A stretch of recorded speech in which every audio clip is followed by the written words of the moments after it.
Hello guys, आज हम बात करेंगे वॉल्ट डिज्नी को खतरों का खिलाड़ी क्यों कहा जाता है। वॉल्ट डिज्नी का जन्म 5 दिसंबर 1901 में शिकागो में हुआ। मिसौरी नामक प्रदेश में उनका बचपन बहुत खुशियों से भरा था। वहीं उसे पशु पक्षियों के चित्र बनाने का गुण विकसित हुआ। सांता रेल मार्ग उसके खेतों के पास से गुजरता था, मतलब ज़मीनें थीं उसके परिवार के पास थोड़ी बहुत।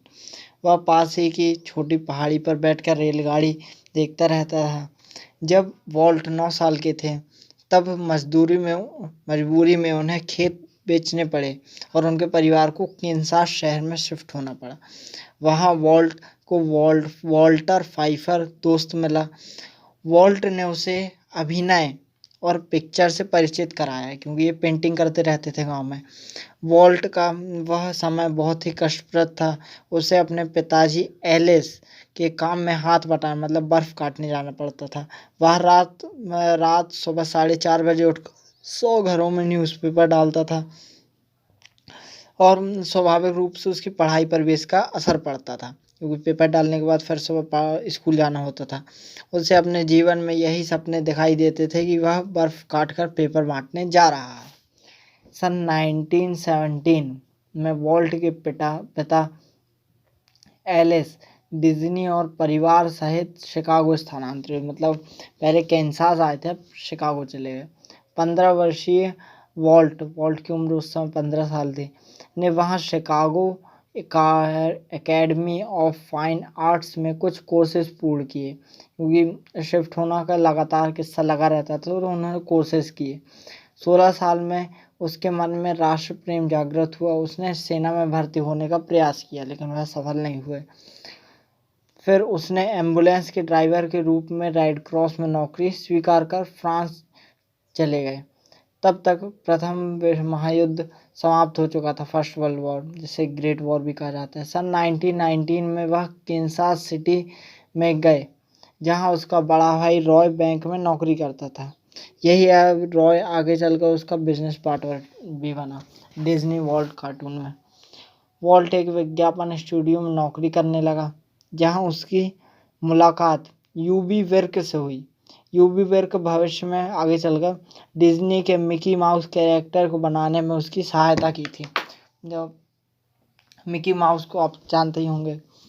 वह डिज्नी के निधन के बाद भी 40 सालों तक उसी कंपनी के लिए काम करता रहा। यूबी विर्क मेरी पॉपिंस जैसी अमर कलाकृति स्पेशल इफेक्ट भी उसी कला का जादू ही है।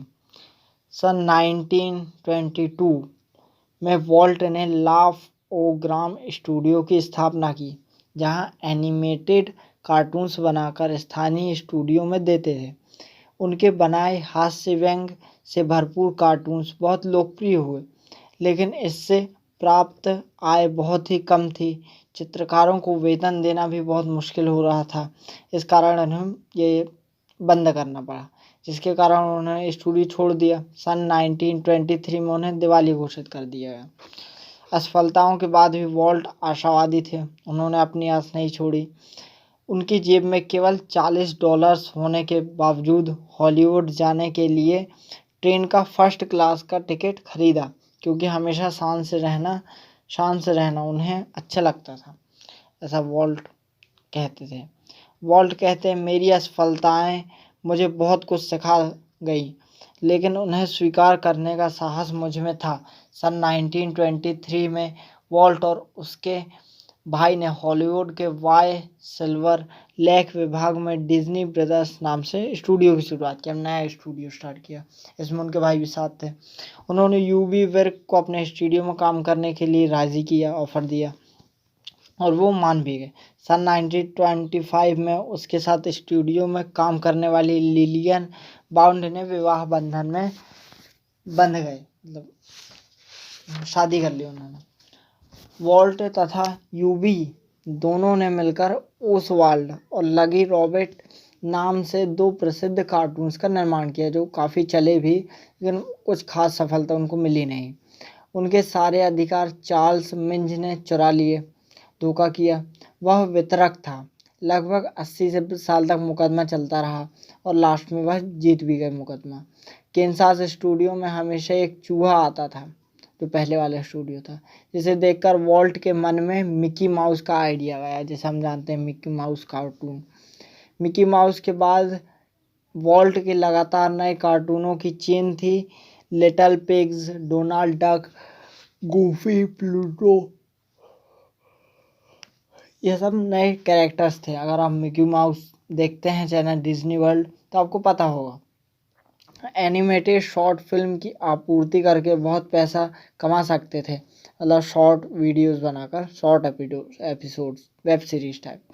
लेकिन उनका सपना था अलग, अनोखा करना। वो मूवी बनाना चाहते थे। उनका सपना शॉर्ट फिल्म के बजाय एक पूरी लंबी फिल्म बनाना था। फिल्म का विषय था ग्रीन ब्रदर्स की कहानी। ब्रदर्स मीन्स वॉल्ट डिज्नी और Roy. Snow White and seven dwarfs, मतलब हेमरानी और 7 बौने।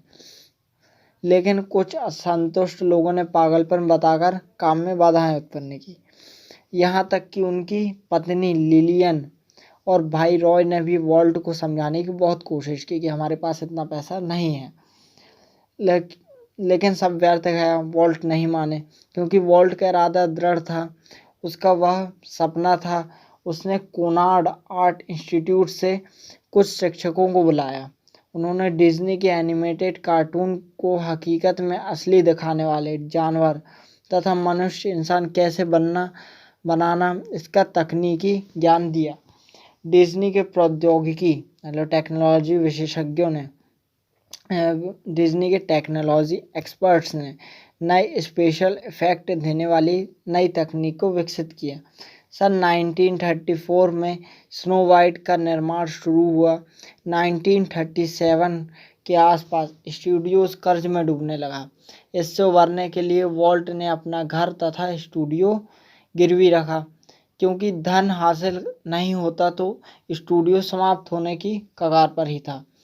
रॉय के कहने पर वॉल्ट ने बैंक ऑफ अमेरिका के अधिकारी जो रोजनबर्ग को आमंत्रित किया स्टूडियो के स्क्रीनिंग रूम में, क्योंकि पैसा नहीं था इनके पास।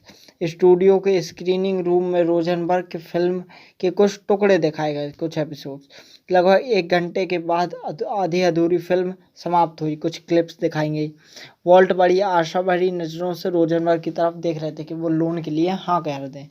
तब वे मात्र इतना ही बोले, यह फिल्म दिखाने के लिए धन्यवाद, रोजनबर्ग ने कहा वॉल्ट से। वॉल्ट का एकमात्र आशा किरण भी समाप्त होने लगी। वह रोजनबर्ग को पार्किंग तक छोड़ने गया। गाड़ी स्टार्ट करते हुए रोजनबर्ग ने खिड़की के बाहर सिर निकालते हुए कहा, वॉल्ट, यह फिल्म तुम्हें बहुत पैसा देगी, यह निश्चित है। तेरा कर्ज मंजूर हो गया, समझो। इन सांत्वना देने वाले शब्दों से स्टूडियो बंद होने से बच गया और रोजनबर्ग की भविष्यवाणी सही साबित हुई। तो उन्हें लोन मिल गया। स्नो वाइट से वास्तव में धन की बारिश हुई।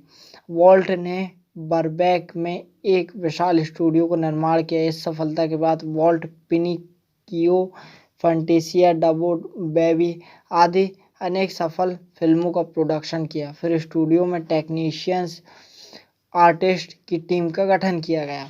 वॉल्ट का डिज्नी वर्ल्ड का सपना पूरा होने से पहले ही, वह 5 साल पहले ही उनकी मृत्यु हो गई थी। वॉल्ट डिज्नी को फॉलो करते हुए पैट विलियम्स लिखते हैं कि जब वह ओरलैंड में गए तो वहाँ पे उनको NBA एक टीम बनानी थी, लेकिन ओरलैंड में फुटबॉल, बास्केटबॉल इतना फेमस नहीं था। तो उनको डिज्नी वर्ल्ड की जीवनी पढ़कर बहुत हेल्प हुई और उन्होंने बहुत कुछ सीखा।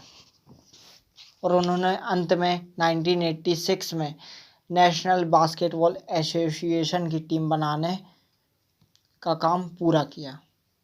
Okay guys, thank you so much. कहते हैं डिज्नी वर्ल्ड हमेशा भविष्य का शहर देखते थे। उनका कहना था जो आप देख सकते हो सपनों में, उन्हें आप पूरा भी कर सकते हो।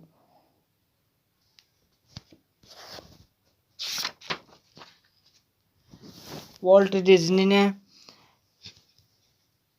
कहा, हर कोई अपने सपनों को सच कर सकता है। सपनों को पूरा करने के लिए कठिन परिश्रम के लिए तैयार रहो। यह मुश्किल नहीं है, क्योंकि सब करते समय मिलने वाली खुशी बहुत बड़ी होती है।